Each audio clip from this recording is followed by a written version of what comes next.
I'm amazed, and still amazed, that in 50s Britain, this young man from Jamaica, in his early 20s, I mean, we're not talking a veteran here, we're talking early 20s, becomes a figurehead for a movement which was international in profile, but quintessentially British, the British left.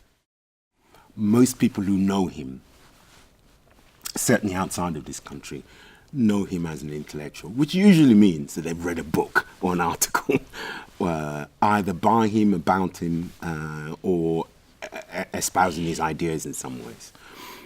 But he also spent a great deal of time as a public intellectual. And for me, that meant looking in the non-academic spaces in which you can either see his ideas form and unfold, or see him responding to things in the public sphere. If you go anywhere where people are talking about Stuart Hall, they say two things very clearly. One is that they were taken in by his personality as well as his ideas. Quite a lot of it is about the charismatic example of his person. I don't think I'll ever decode it. I don't think I'll fully understand all the elements that put him together. And in some ways, the 3 or 4 pieces that I've tried to do with and about him over the last 4 years are an attempt to try and understand that. One of the reasons why we wanted to, and why we ended up using the archive, was because I thought it was as legitimate a space in which his ideas took form and shape as books, you know. And he certainly took it seriously enough to do it for a very long time. I've got stuff of him on television from 1958.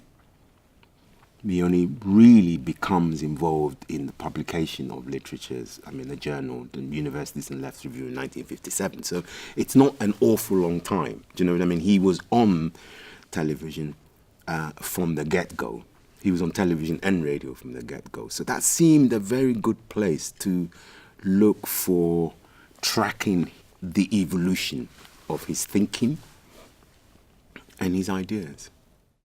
It seemed right that the Goldsmiths, which is now pretty much the preeminent, you know, cultural studies space, you know, in this country, it seemed to me almost a kind of perfect fit that you would have him, a building named after him.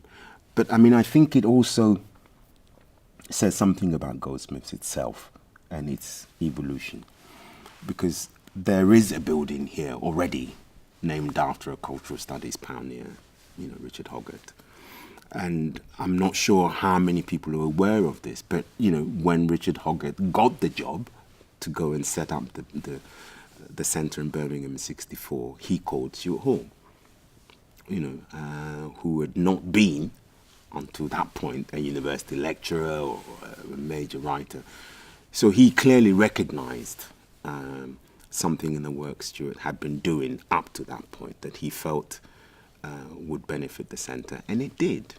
You know, when Richard left to go to UNESCO in '78, Stuart took over.